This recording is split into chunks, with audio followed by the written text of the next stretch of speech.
welcome to AmateurCast, the show where we pretend to know what we're talking about. My name is Sebastian Limon, and I am joined with Kolby Leapies. Debut.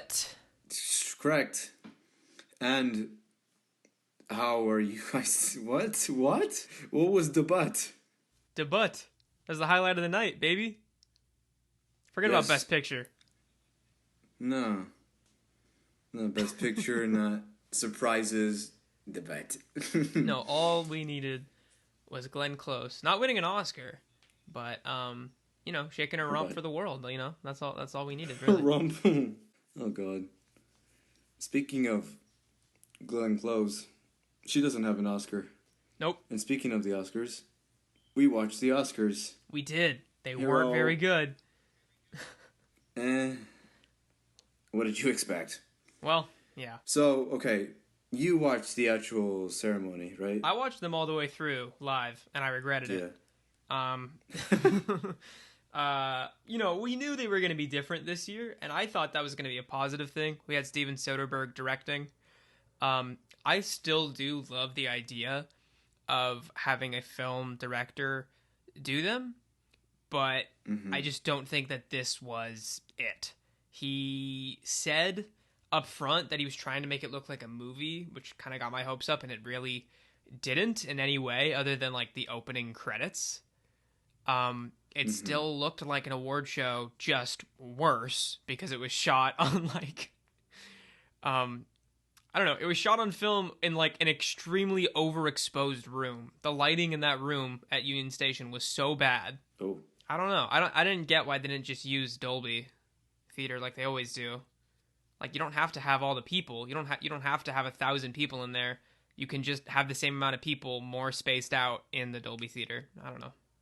Like how they do it in movie theaters now. No, you're right. It didn't have to be... I mean, it looked nice, I guess. But, I mean, if you wanted to have it at the Dolby, which they've always had it at the Dolby, just space them out. I don't know. It's whatever. Yeah. I wasn't too bothered by it, personally. For everybody listening, I didn't watch the whole thing. I was at a party. But I tend to skim through anyways because I just don't care for any of the comedians trying to be funny or. And there really wasn't much of that this year, like there normally is. It was kind of just category winner, category winner, category winner, except for one bit in the middle. No, there was just one bit in the middle where Lil Rel comes out and asks people to talk about songs, and then Glenn Close twerked. So Yeah, no, I like not having a host, but I don't know. This year it didn't. I don't know. That's too bad. I like usually when the nominated singers perform during the show, and instead they put it before. But I didn't know that was going to happen, and I didn't watch the pre-show because why would I? Wait, really? Who cares? Yeah. I did watch the performances later on YouTube, but I didn't watch them the night of, and it made the show drag on a lot more. It felt a lot. I don't know, just less exciting. Like, there wasn't performances, there wasn't, you know what I mean? It just was a bunch of people sitting at tables reading each other's names. Like, and the thing that really got me was that they couldn't even show clips of the damn movies. Come on, guys. Really? Yeah. I love when they read the actors' names and they show clips from their performances. They didn't even, the only thing that they showed clips for were picture, animated picture, and foreign picture, and I think documentary, the major picture awards, but actors they didn't, even the very visual awards like VFX and cinematography, they didn't show any clips. And when they announced score and song, they didn't play the scores and the songs that were winning. This sounds like a disaster. It was a total disaster, man. Well, better luck next year, I guess. At one point they just played Fight the Power by NWA right after announcing VFX or something like that. I was like, what? Play the song from the movie that you're giving an award to. I like this song, but what is it doing here?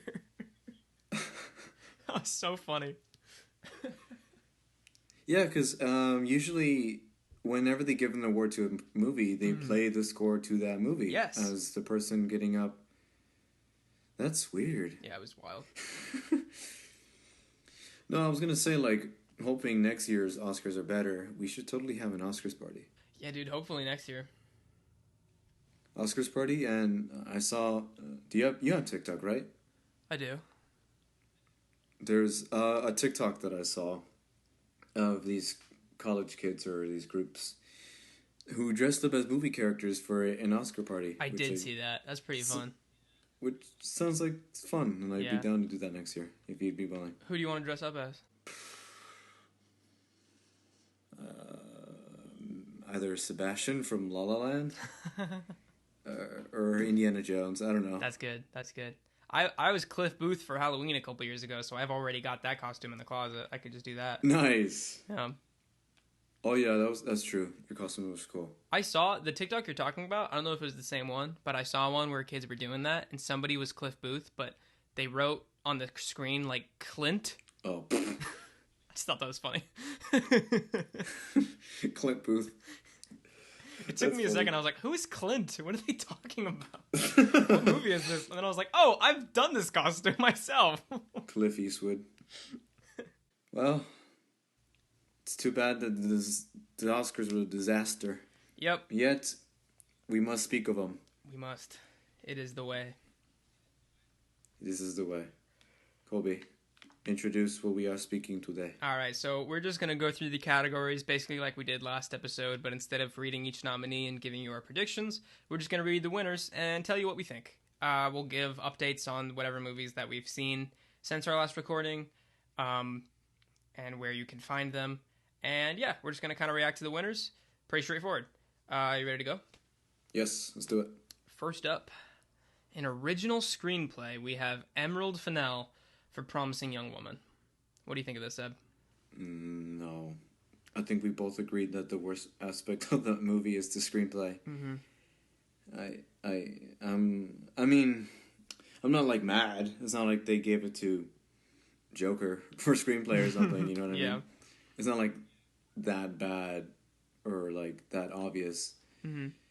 But yeah, what makes the movie stand out is Carey Mulligan's performance, Emerald Fennell's directing, the cinematography, and the ending. Yeah. I think the rest of the movie, it's good, but I think it's a little obvious in the writing. And a lot of the dialogue is not great. Yeah, and the dialogue's not like great. Which I realized the second time I watched it after our last episode, and I don't know. I feel like I still have a lot of issues with the screenplay, like we said in our review. And like you, I'm not mad about it. I really like Emerald Fennell. She's gonna go on to do some really cool things in Hollywood, and I can't wait to see what she does next. Oh yeah. I just think there were better screenplays this year, and not only Trial of the Chicago 7, which was my pick, but I would have preferred to see Sound of Metal or Judas or even Minari. Yeah. I like Promising Young Woman, like we said in our review. I like it. I think it's solid. I wouldn't necessarily give it screenplay. I don't feel like that's its strength.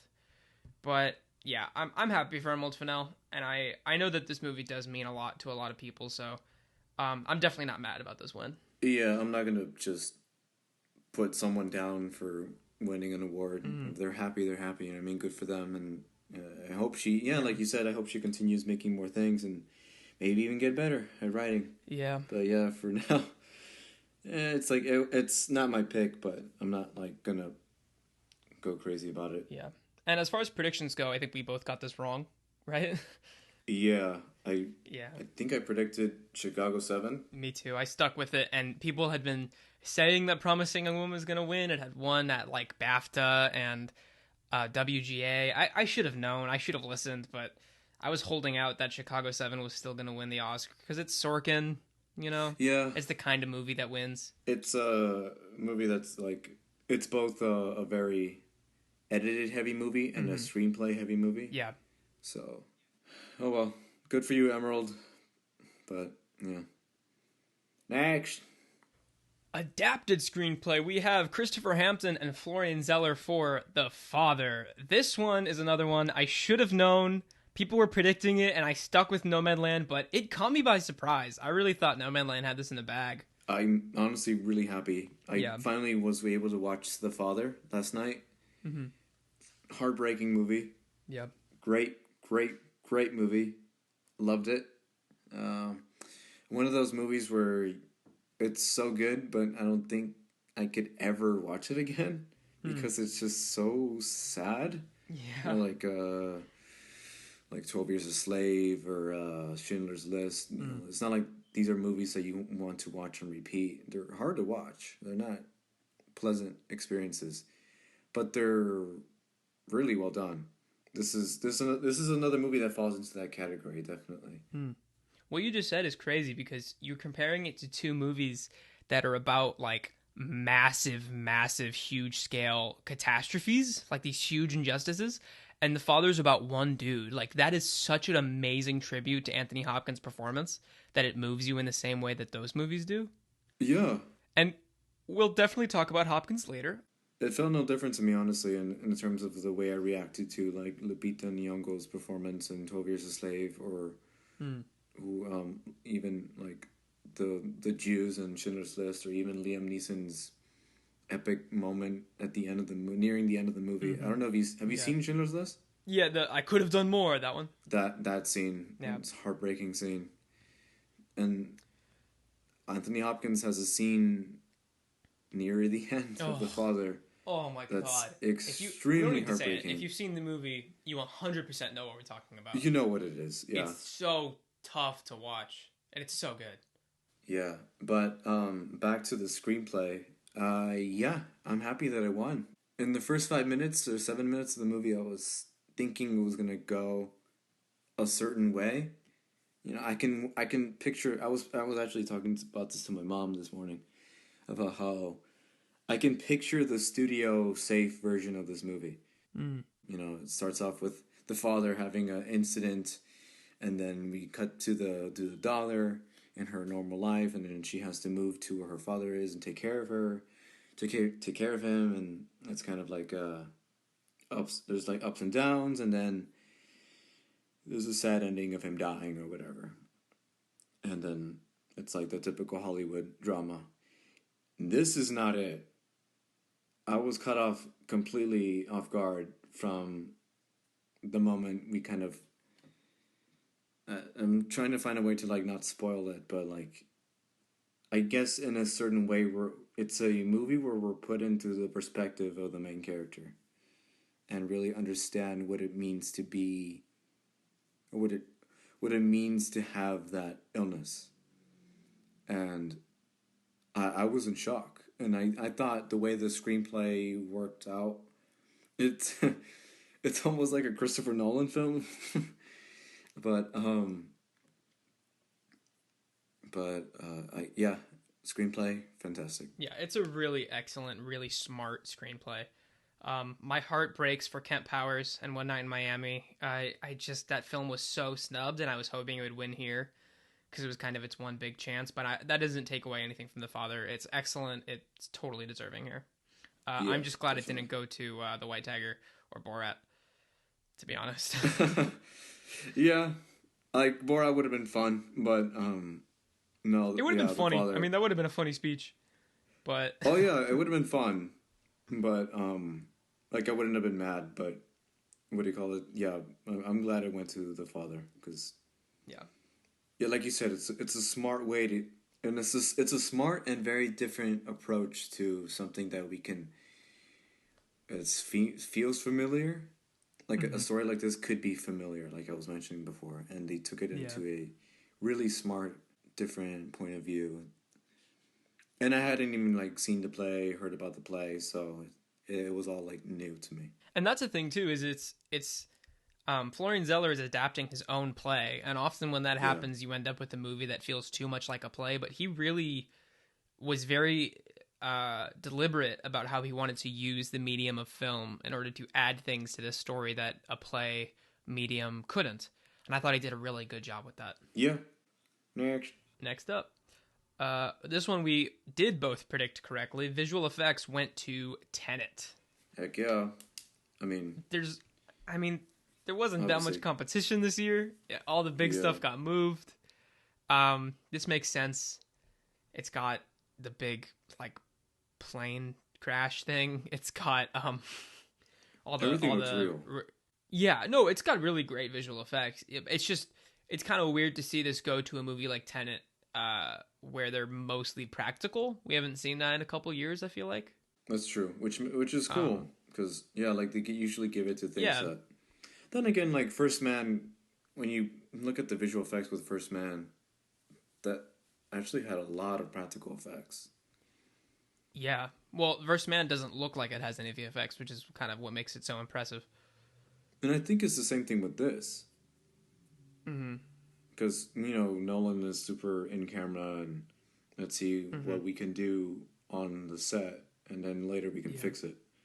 And for the most part, it looks real because it is real. So, yeah, not a shock. No, not a shock. Not a shock. It's Christopher Nolan movie. Of course, it's going to win visual effects. Also not a shock. The next category we both predicted correctly, and it's so deserving. I mean, how could it have not won? Sound of Metal in sound. Even from the moment that they started the category reading, they had Riz Ahmed presenting it. Before he even opened the envelope, we knew. And then he opened the envelope and he had this big smile on his face. It was like, just say it, man. We know it's your movie. I love that. That's awesome. The movie so has the word sound in it. Of course, it's going to win. Mm-hmm. Yeah. Obviously. Yeah. No, but also, like, from, like, next year I'm going to make a movie called Best Picture. Just see what happens.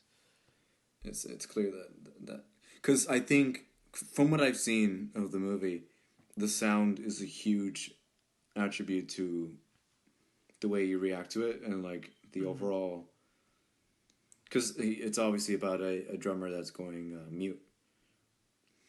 Deaf. Mute? Or is deaf? Did I say... You said going mute. Deaf. Whatever. Same thing. And, It's not. And you're just kind of put into almost his point of view of that. There's a lot of point of view movies this year. But, yeah. Okay. I mean, when you said that about The Father, it's really the same idea. The Father uses story structure and editing and production design and all these things to really, really immerse you in Hopkins' perspective. And Sound of Metal does the exact same thing with its sound design. It is the most inventive and impressive sound design I've seen in a movie in a very long time. I mean, I really can't think of many other movies that use sound design in a better way than this. No, I agree. All right. Next. I'm upset about this one. Oh, Two Distant Strangers won Best Live Action Short Film. Oh my god. Listen. That's pathetic. But I'm not surprised. We're not going to get political on this show. That's not what we're doing here. No. But have you seen this short film, Seb? I've heard about it, and it's like, really? It's just not good. Like removing all politics from it, it's just not very well made. Yeah. Which tells us that the Academy only wants to give it the award so that they can seem political. Yeah, they seem like they're actually I don't have a problem with it being political. I have a problem with the fact that the way it's political is very performative and kind of phony. The best way I can describe this short film, if you haven't seen it, is the film equivalent of that black square on Instagram. Like when someone doesn't do anything, when they don't actually make any sort of statement, they just post a black square on Instagram. That's what this is. It's exploitative. It's performative. It's icky. It's icky to me that this won. I feel gross about it. What do you expect? It's the Academy. Yeah. It's the Academy. And I saw Feeling Through and The Letter Room and The Present, and all three of them are excellent and would have been so deserving. I haven't seen YI yet. By the time we recorded the last one, it still wasn't available, although I just found out today it is now available on HBO Max if you want to go check out Wide-Eye. So I can't speak to that one, but the other three are so much more deserving in this category. It's just a bummer. Where did you see Two Distant Strangers? Netflix. Oh, that's on Netflix? Okay. Yeah, Two Distant Strangers and The Present are on Netflix, and Feeling Through is on YouTube, and Letter Room is on, I think, Amazon. Yeah, I'm not surprised. I just from the poster and the premise, I'm like, that's gonna win. I should have predicted it. but I didn't want to. I was like crossing my fingers it wouldn't win. Like hoping. I didn't want to manifest it. Yeah. I don't know. All right.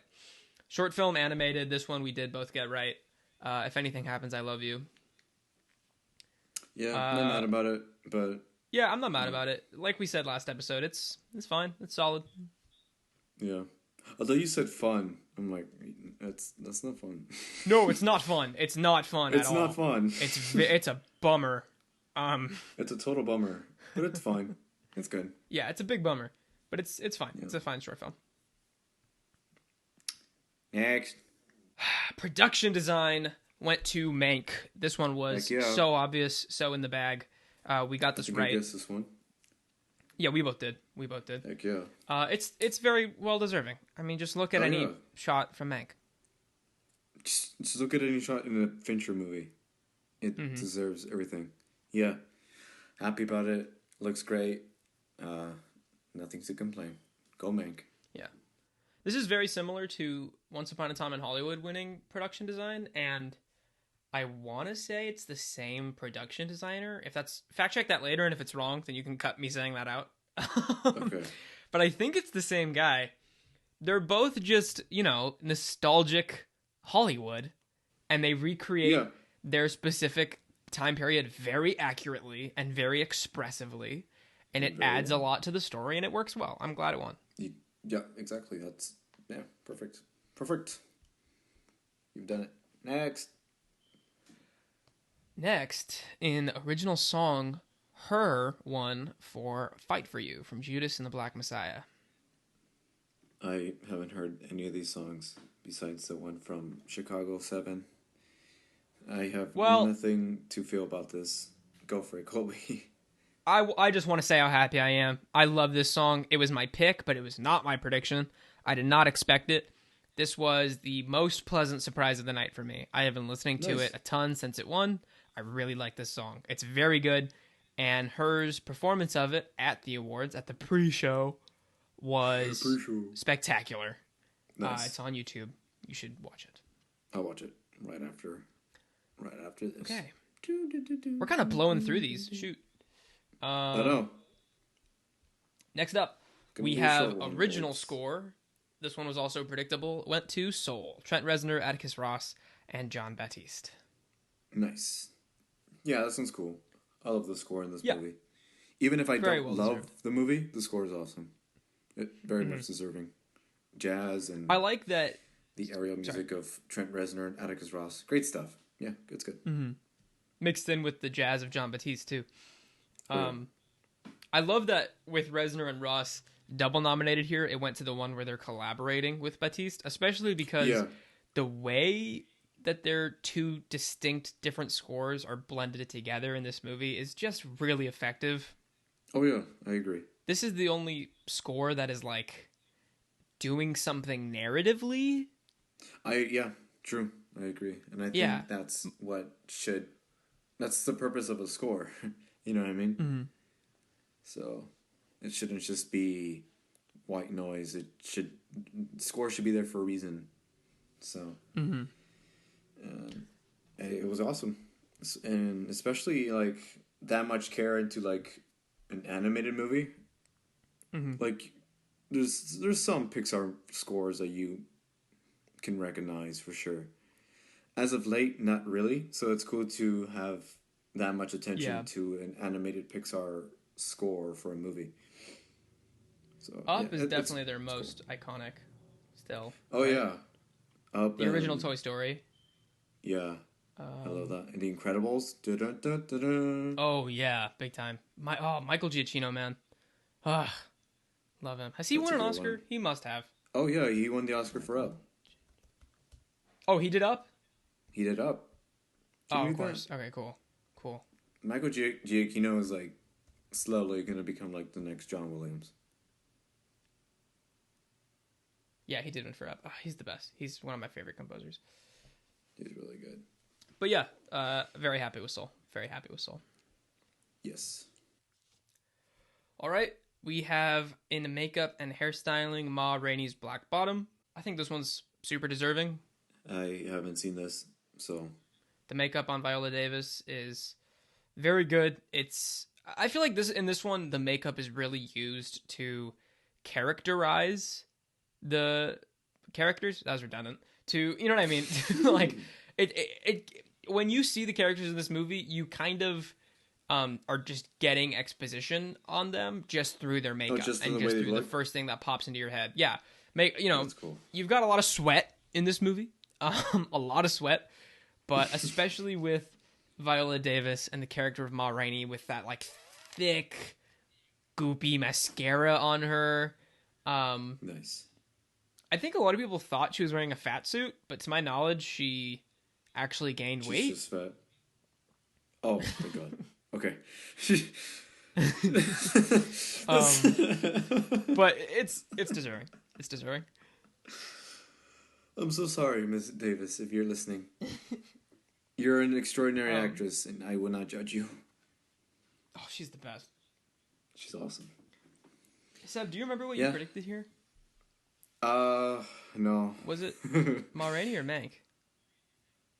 Oh, Mank. Because it was like Mank? The movie one. Mm-hmm. Because they usually give the Oscar to like movie makeup. You know what I mean? Yeah. So I thought it was gonna be Mank, but yeah, I haven't seen Ma Rainey yet. Not like I don't have any thoughts. So, but from the images that I've seen, it's like seems cool. I will say this without spoiling some of the later categories. I thought Ma Rainey was gonna win a lot more than it did, and I thought Mank was only gonna win production design. And you were more correct than me on that one. Aha! So next up, international feature film. This one's obvious. Another round. Heck yeah! Duh. Super happy. Yeah, I'm very happy too. Like I said last episode and in our review of this movie, which you should go check out if you want, I think this should be in picture. This is a great, great movie. Oh yeah, and especially after Thomas Vinterberg's speech about his daughter, which I had no idea about. Really sad. So I'm really happy that he's able to. That he won and that he was able to kind of. He's gaining success more and more, so that's really great. I love how genuinely excited he seemed too. He was just so happy. He was like giddy. Oh yeah. He was like a little kid. It was great. Yeah. So I like him a lot. He's just a good dude. I like to see him succeed. Yeah. It's like these moments that the Oscars matter. Like sometimes the Oscars don't really matter. Like in terms of like. Oh, this is the best film because it won the Oscar for Best Picture. Like, that doesn't mean anything. I don't really think you can make the argument that Green Book is the best movie of 2018 because it won the Best Picture. Exactly. Or Crash, or whatever. Exactly. But when we see people like Thomas Vinterberg or Lupita Nyong'o or just anyone gaining the recognition they deserve, like, that's when the Oscars matter for sure. Like, these talented artists that put so much into their work, to see them get awarded, that's when it definitely matters. Yeah. Have you heard the bad news about another round though? Ugh, that they're remaking it with the Leo or something. Right after it won, they announced it, baby. We're gonna Americanize it. I hate it. Just read the freaking subtitles. It's a perfect movie. It's not perfect, but it's a great movie already. It's a really great movie. There's no point in remaking it. It's so annoying. And Mads Mikkelsen speaks English. Why do you even need to recast him? He's in American movies. Oh, it's stupid. Isn't so frustrating, man. What's that weirdo Adam Mckay doing a Parasite HBO thing? No. Yeah. Adam McKay's doing that? I thought Bong was involved in that. He is, but I like Adam McKay. I mean, Lego Batman's funny. Oh, wait, that's Chris McKay. Oh, Adam McKay. Oh, no. Adam McKay, not the Vice guy. Ugh. Yeah. Seb, that's the worst news you could have given me right now. I'm so sorry. Man. He did make Succession, though. Well, did he? He directed the first episode. Oh, okay. But it's a good first episode.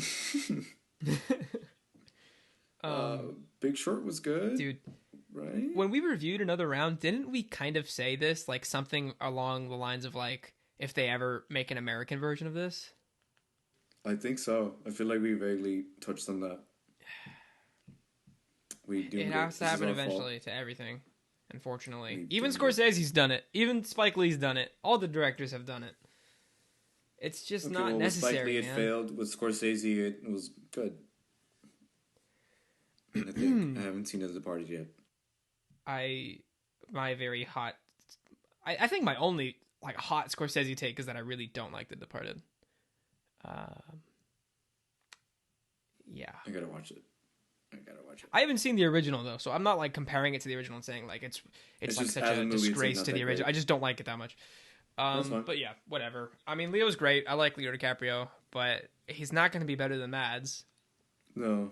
and he's not necessary because Mads speaks English. Damn it. You probably just don't know this. And then next week I feel they're like gonna watch I Rogue One, feel and like they're Parasite. Oh my god, that's the guy. Yeah.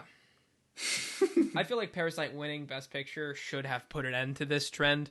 That should have proven that like people are willing to read subtitles. I thought Bong's speech was going to unify the world. Nope. We made it down. 1 inch barrier. 1 inch barrier. Or so. Whatever. Next.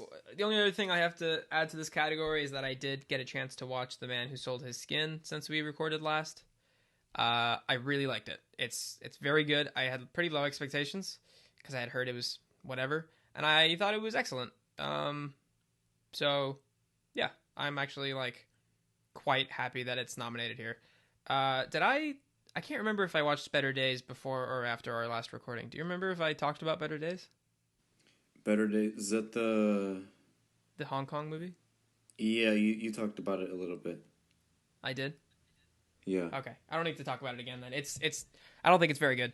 Yeah, but I said get it why it's wasn't that nominated good. because it's editing and it's cinematography are great. Okay. Next Nice. category.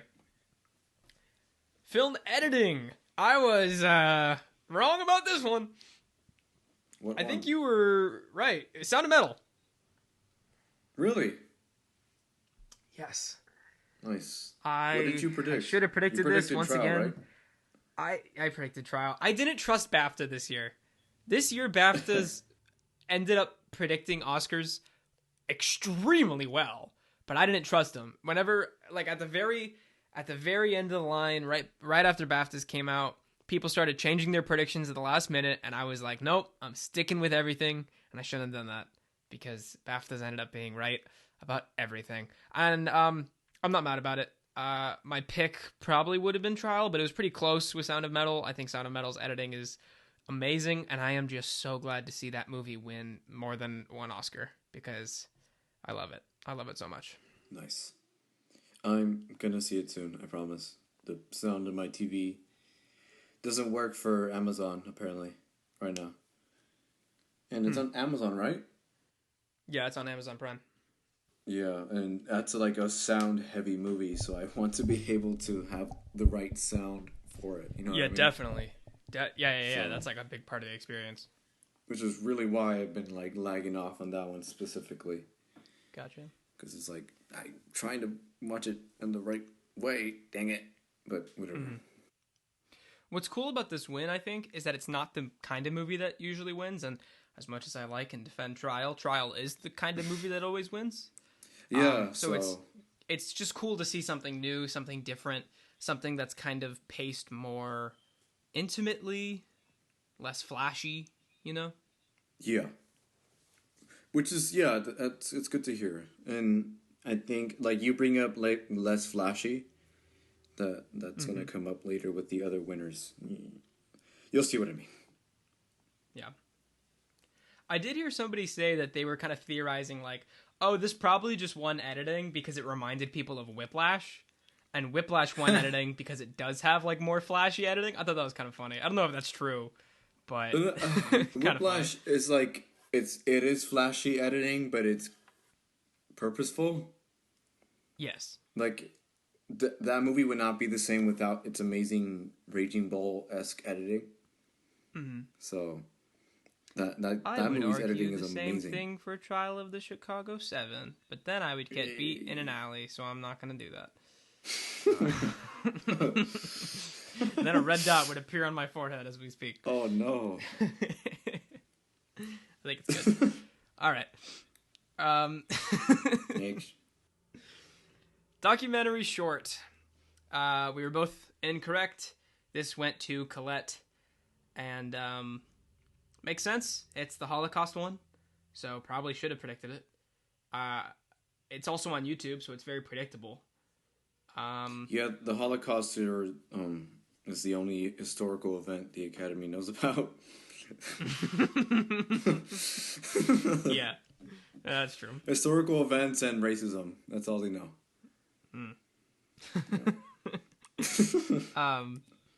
Yeah, I don't really have anything to say about Colette. I watched it, thought it was fine. Like I thought it was fine. It was cool. Not upset about it. I definitely would have given this to Do Not Split, which I thought was just like insanely good.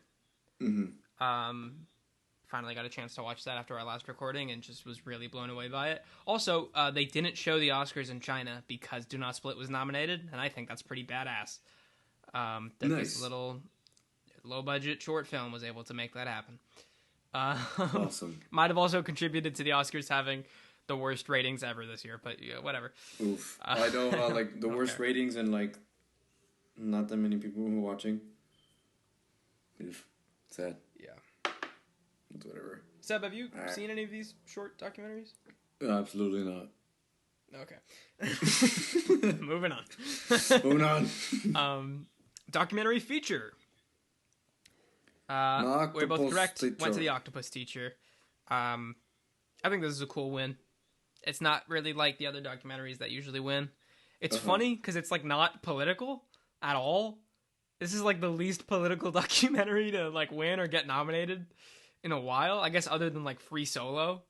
But even Free Solo is so like gripping. It's like a thriller. This is just like kind of a laid back, like fun little cute documentary about an octopus. I kind of love that it won. It's so funny. That's cool.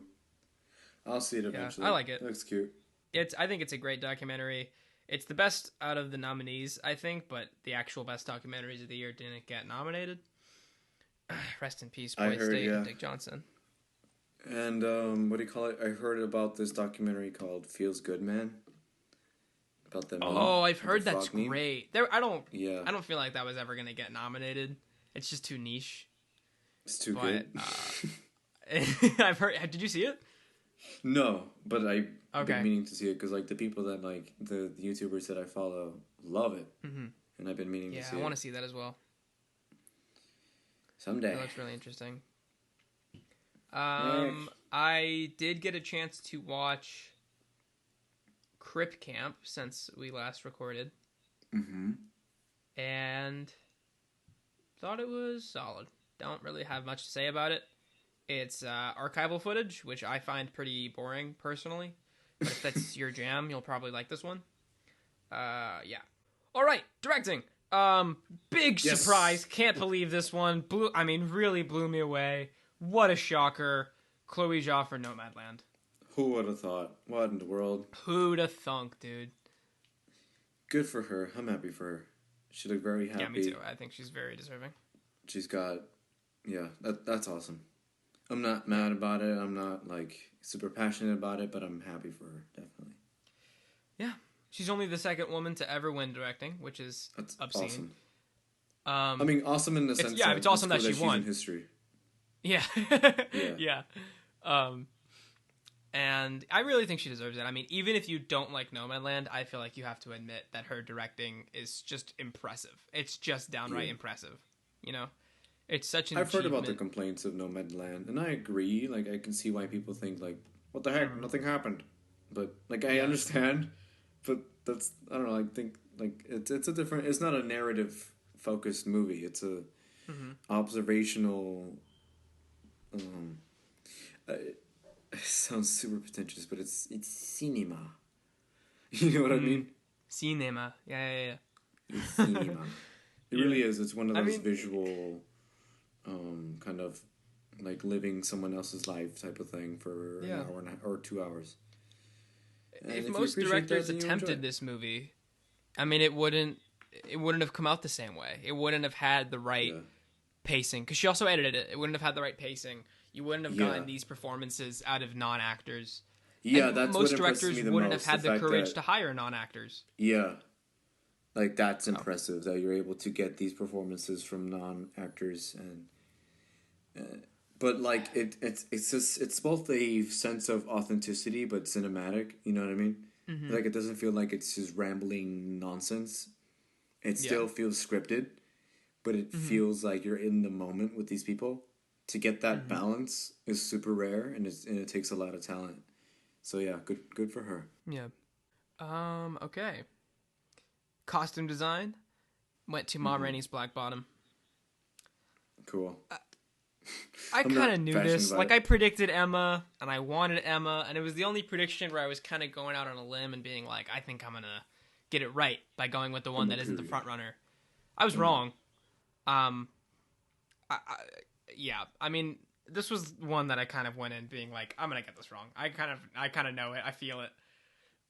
But it was too late to change it.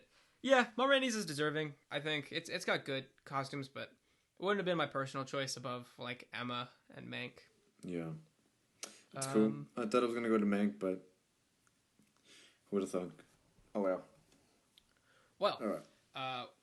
What did go to Mank was cinematography for Eric Messerschmidt. Yeah. Dude, that's awesome. This came as a shock to me. Really?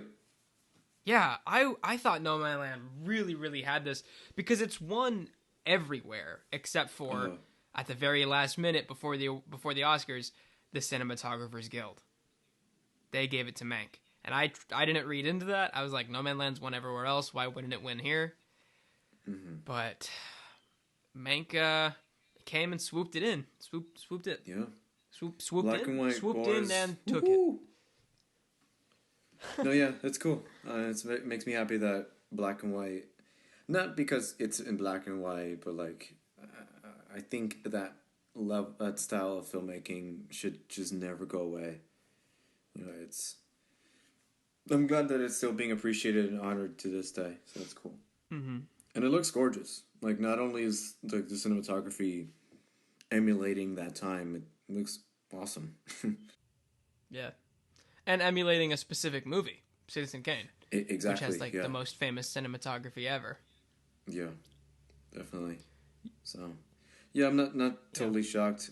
I wouldn't have been shocked either if I had gotten to Nomadland, another great movie with cinematography. With great cinematography, I mean. But, yeah. Yeah. Good job, Mank. You did good. Good for you. I'm proud of you. Good job. I think my personal pick would have been Nomadland because I prefer the look of those like outdoor natural lit shots, but I also think that could be why Mank won. You know, these are people that work in Hollywood. These are people that work on sets, and a lot of them work in photography and with cameras, and it's probably more impressive to them for someone to use a lot of extremely intricately, deliberately set up lighting rigs and stuff, rather than to just like take a camera outside at golden hour. Yeah. And I don't say that to like diminish what Joshua James Richards did. That's still impressive. No, but it does kind of make sense for people that actually work on sets to be like, oh well, a lot more actual pieces are going into Eric Messerschmidt's work because he has to worry about all these different lighting setups and all these people, whereas Joshua James Richards is like just using nature. Especially under the direction of David Fincher. So to be able to kind of get what he wanted. Yeah, really impressive. Yeah. As far as the experience of watching the ceremony, this was the big shift for me. Because everything up to this award had been pretty predictable. Or if it wasn't predictable, it was like not that big of a deal. Like Fight for You was a cool surprise, but like that doesn't like change anything about like my major predictions.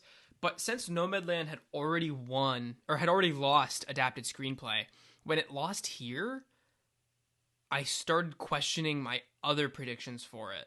Because I was thinking to myself, obviously Zhao got picture, but can it really just get director and and picture? What does this mean? Is it also going to get actress and editing? And I just started really questioning stuff.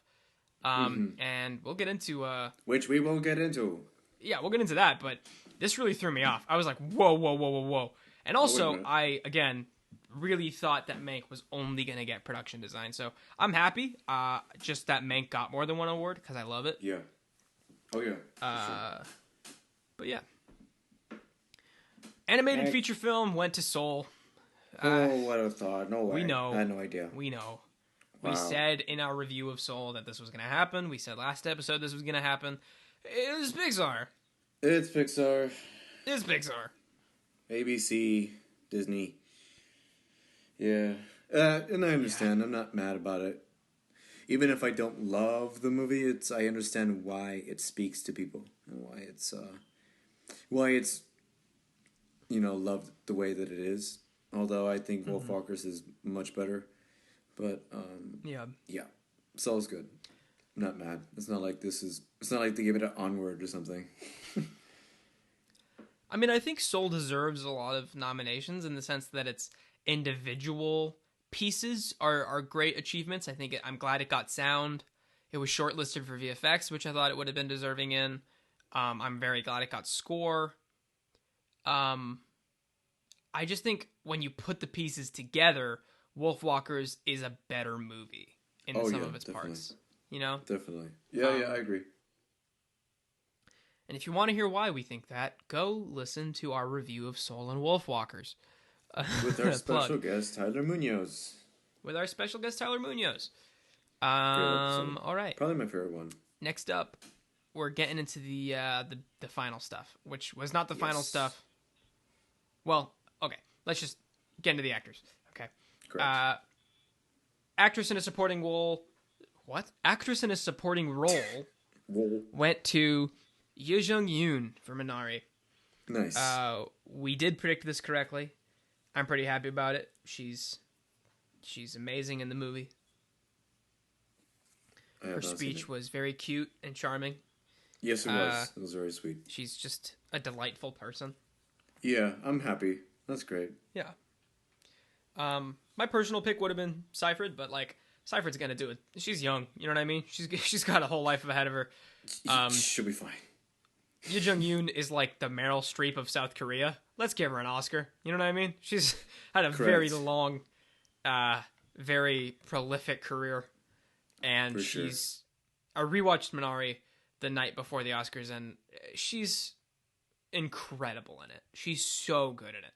I think she's very deserving. I still need to watch it. I'm so sorry. It's great. She's other than Bakalova, who is just 100% over the top satire.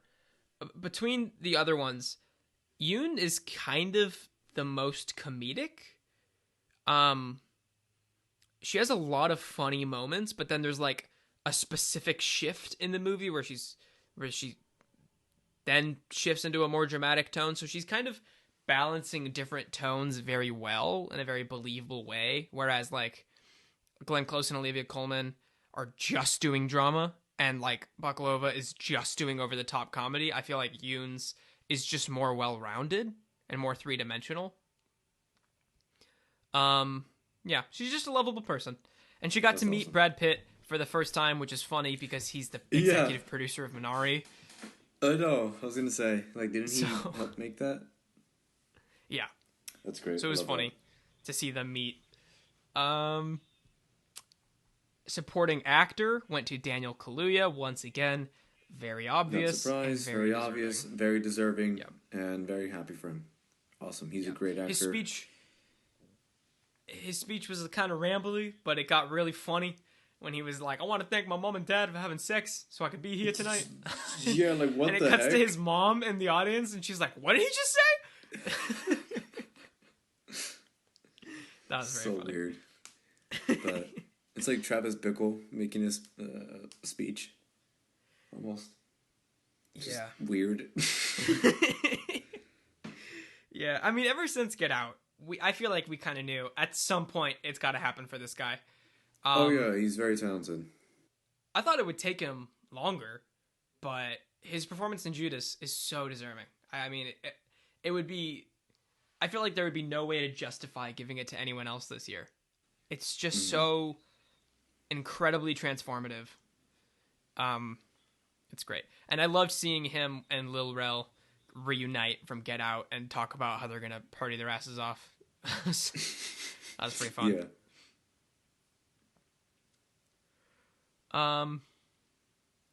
Okay. So I haven't seen it these yet, last three categories are where the show had its big blunder. Mm-hmm. And if you've talked to anybody who watched the show, if you listen to anybody online, any YouTubers that are like Oscar people that talk about the Oscars, this is the big thing they're going to talk about. This is kind of like the La La Land Moonlight mix up of a couple of years ago. They really goofed. They put Best Picture before actor and actress. Now this sucks. Stupid. For a couple reasons. Because first of all, you gotta. I mean, Best Picture is the culmination of everything else, so it makes sense to put it last because you're building up to it. That should always be the last one. That's like what everything is leading up to. It makes no sense. We put it last in our podcast last episode, because we wanted to build up to it for dramatic effect. The Oscars in the past have put it last because they wanted to build up to it. Yeah, every single year. It's just tradition. Second of all, sense. I think giving the winner was Nomadland. I think giving Nomadland Picture before announcing actress kind of spoils actress, because Nomadland at that point had only one director, and I was like, there's no way it wins just picture and director. It must also be winning actress. Mm-hmm. Just historically, looking at what the Oscars have done, it's kind of rare that a movie only gets director and picture. Screenplay and picture, now that happens, like Spotlight, right? Yeah. But just director and picture is a little more rare. The worst thing about this, though, it seemed like, this is what most people are saying, that the reason that they wanted to put Best Actor last was because they felt that Chadwick Boseman was going to win. Uh-huh. And the people planning this, Steven Soderbergh, the people deciding this order, they don't get to know the winners ahead of time. They really can't plan for that.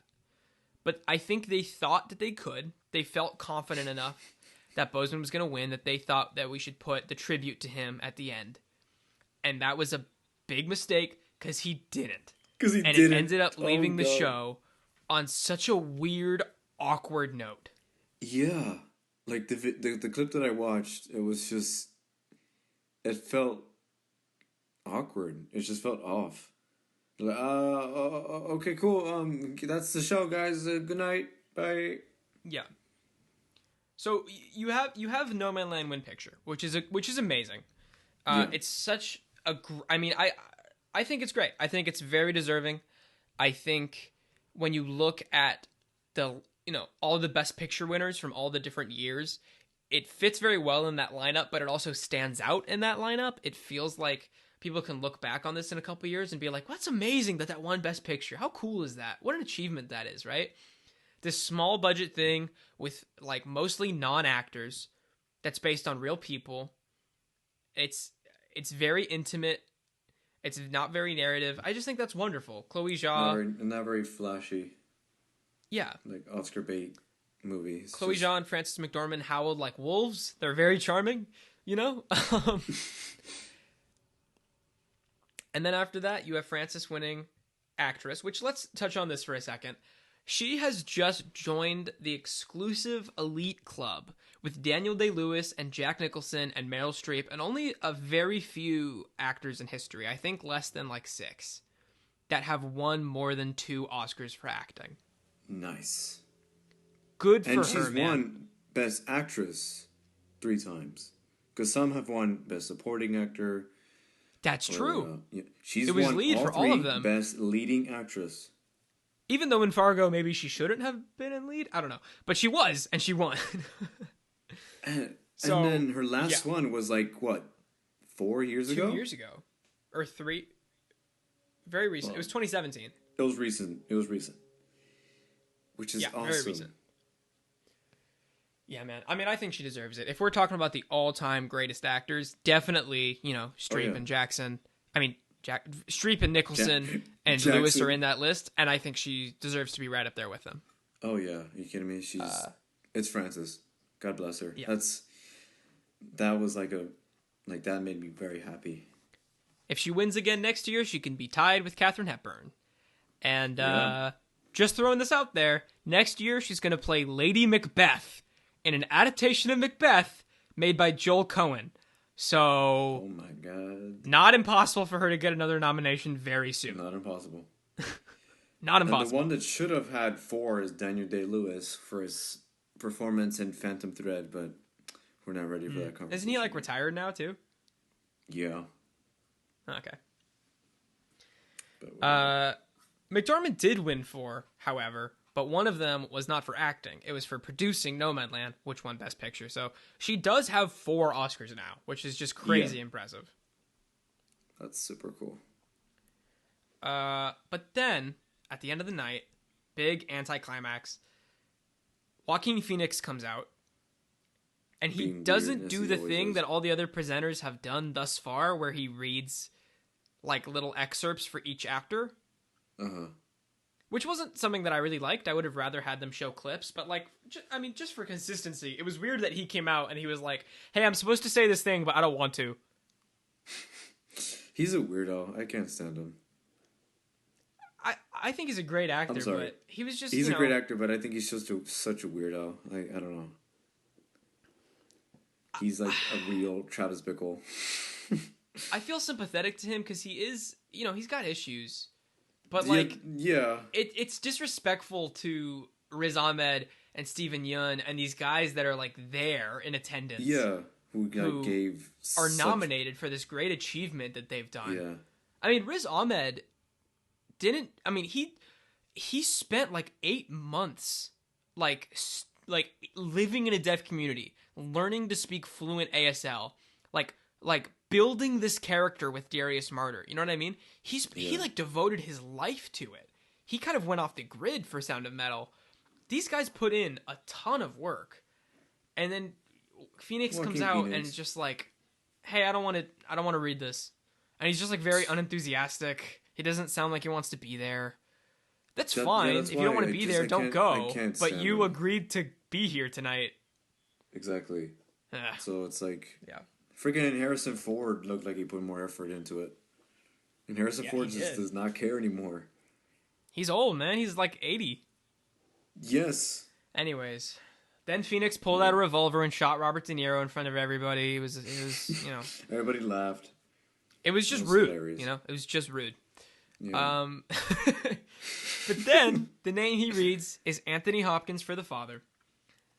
And he says, we accept this award on his behalf. Good night. And it ends. And it was what? Yeah. What do you mean? It was so weird. What?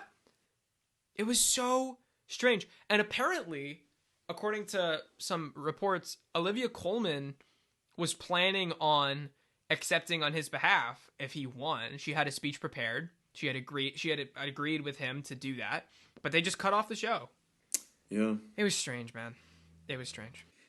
I think I read somewhere too that, how there were some there on Zoom?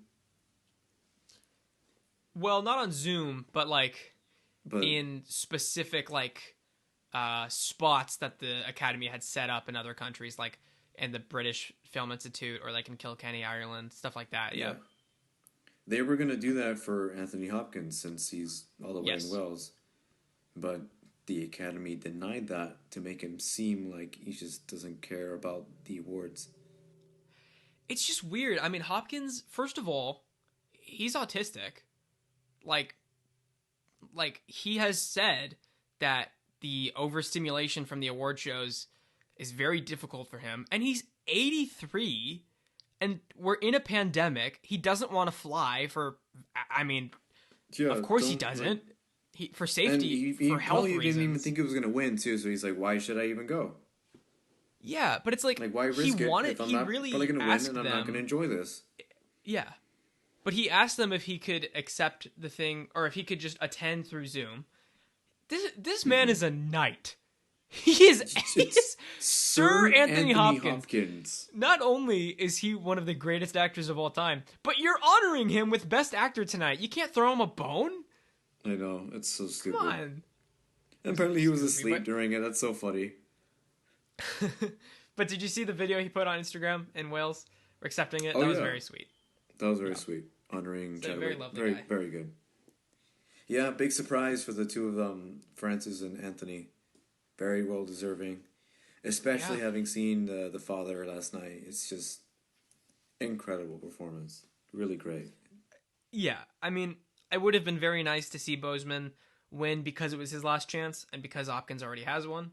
And again, I would have loved to see Ahmed win. But I can't deny that Hopkins' performance here is the best he's been since Silence of the Lambs. It is a huge career achievement for him, and it is extremely well deserved. Yes. Good for you, Mr. Hopkins. Yeah, I'm happy. I understand the confusion and the reaction, but relax. It's an award show. We can still honor Chadwick with his legacy. He doesn't need an award. And Chadwick's family did say that they don't want any bad feelings towards Hopkins from Boseman's fans. That they're very happy for Hopkins, and that Boseman was never somebody to put too much value into the Oscars, which is good. That's awesome. Because the Oscars are pretty stupid. And Boseman's legacy will be cemented with or without a small golden statue. Exactly. When we look at these two Best Actor winners, I think it's pretty cool because when you look at the last couple of years, it's always two very flashy performances. And that's not to say they're not deserving. But last year we had, Phoenix for Joker and Zellweger for Judy. Both in a lot of makeup, both doing Hollywood a big makeup performances. Both doing a big kind of broad impression. The year before transformation with makeup and everything, whereas here it's them. Yes. Yeah, I agree. The year before that, you have Rami Malek doing an impression of Freddie Mercury, and who won actress in 2018? Oh, of course, Olivia Colman for The Favorite. Oh my God, yes, Olivia. Okay, she was great. That's deserving. Yeah, but even point then, is, a little flashy. Yeah, it's usually these big flashy performances with big kind of broad impressions. This time, you got two people who are kind of being themselves and being very subtle and being very real. Anthony is playing a character with his own name that was written for him. And Frances is playing a character with a name very similar to hers, intentionally. She was named Fern after Fran. And the character was based on her and her real-life personality. They're two very authentic performances rather than these big, showy Hollywood performances, and I really like that. Oh yeah, I agree. Yeah, it's that's why I think that's why it makes me very happy. It's not like it's such a predictable choice. They're deciding to award talent this year. Not that the other nominees aren't talented or any of the other winners aren't talented, but there's a sense of that's the obvious choice. Whereas with here, they gave it to the true performances, the ones that seem to have given something authentic and real and honest. Mm-hmm. So yeah, it was refreshing to see that. Do we have anything else to say about this year's Oscars? No. Sounds boring. Sounds predictable with some surprises here and there. Let's see what happens next year. Yeah, guys, it's finally over. The 2020 award season is finally over. Thank God. Took forever. Luckily that means that therefore the next award season will be the shortest. Oh yeah, true. But yeah, if you're mad about some of the winners, if this award's upset you, I get it. It was a pretty frustrating award show to watch, but let's all just remember that this is just kind of a big, dumb game where a bunch of Hollywood people get to give each other trophies and make speeches to where a bunch of rich people get awards. That's all. Yeah, but it's not that big of a deal. It's not changing that much. Everybody's okay. Before you start screaming at people on the internet and rioting. For no reason. Yeah. So, before we close out this episode, as per usual, Sebastian, what have you been watching lately? Any recommendations? My God, Colby. I finally watched Spirited Away. I loved it. Absolutely loved it. It's by far, so far, the best Ghibli film I've seen. One of Which the other ones greatest, have you not seen? just animated films, but just films in general. Like, oh my God. Like, it lives up to the hype. It really does. I was super worried I was just not going to dig it. 10 minutes in, I'm like, oh no, I love this. Oh no. So, really inspiring, super creative, original, new. The fact that it's not based off of anything is just, it's astounding. Yeah. I hope to talk about Ghibli someday on this podcast, because I'd love to. Yeah. I'm a huge Ghibli fan. I've seen almost all of their movies now. I would consider Miyazaki probably the greatest living filmmaker. At least the most original. The most original, definitely. But I don't know, man. I might consider him the Walt best. Disney incarnate. He's amazing. I would say he's better than Walt Disney. I mean, Walt Disney was a great businessman and a great producer, but Miyazaki, not to sound pretentious, but Miyazaki is an artist. Yeah, I mean, he writes, directs, and illustrates his movies. Not to put Walt Disney down. He did great for what he did, and obviously he's Walt Disney. You know the name, and you hear Walt Disney, and you think of your childhood. You think of certain movies, music, moments. Walt Disney is Walt Disney. But Miyazaki is like a whole different beast. Yeah, I love Miyazaki, man. I would love to do a Ghibli episode in the future, but their filmography is so expansive, and I love so many of their movies. I don't know if I could fit it into one episode. It would have to be that like might have to be parts. like a series. Oh yeah, like Ghibli month or something. Ghibli month would be fun. Well, we had a great opportunity to do it this year with Earwig and the Witch, but then that movie sucked, and I didn't feel like talking about it because I was very disappointed. Wasn't Miyazaki coming up with a new movie soon? Hopefully, man. I don't know. I think he is. Yeah. Anyway, yeah, Spirited Away. If you haven't seen it already, great movie. Watch it. 10 out of 10. Perfect movie. Gorgeously animated. Ugh. It got me like excited when it finished. You know what I mean? It's one of those movies that's just, I can't believe this is real. Yeah. And I watched Silence, Martin Scorsese's Silence, which was awesome. I like Silence. I think it's a pretty underrated Scorsese movie. It's a very underrated Scorsese movie. It's super well done. The shots, the cinematography, the acting, just the overall atmosphere, the tension, the subtlety. It's super good. Really good. It was actually one of my first Scorsese movies. I saw it in theaters. Oh, yeah? Really? Yeah, I thought it was excellent. I thought it was great. Oh, wow. Yeah, awesome. You're a big Andrew Garfield fan, huh? I'm sorry? You're like a big Andrew Garfield fan, huh? I like him. I feel like a lot of your like movies that you really like have him. Yeah, Under the Silver Lake, Silence, Social Network. Have you seen the trailer for his new movie coming out, Mainstream? I've heard of it. Does it look good? It's with Maya Hawke. It's directed by Giacchino. I don't want to say it looks good, but it looks wild, and I'm fascinated by it. I will see it. Another Coppola? They keep Logan Paul is in it. Coppolas. Who? Logan Paul. And it's directed by a Coppola. But it seems like it's kind of like a big satire of Logan Paul types. Mm-hmm. It looks pretty fascinating. Oh, we'll check it out. Yeah, that's what I've been seeing. What about you, Colby? Say it. Cool, say it. I finally watched the goofy 1966 Batman movie. Nice. I liked it. It was fun, and then that put me in the mood to watch Austin Powers. So I've been rewatching the Austin Powers series. Awesome. I watched Spy Who Shagged Me last night, and I don't think this is probably what happened, but I like to think that Spy Who Shagged Me is the movie that inspired Alan Baumgarten's editing in Trial of the Chicago 7, because they're really similar. What in the hell? That's so random. Have you seen Austin Powers 2? I have, yeah. It's super fun.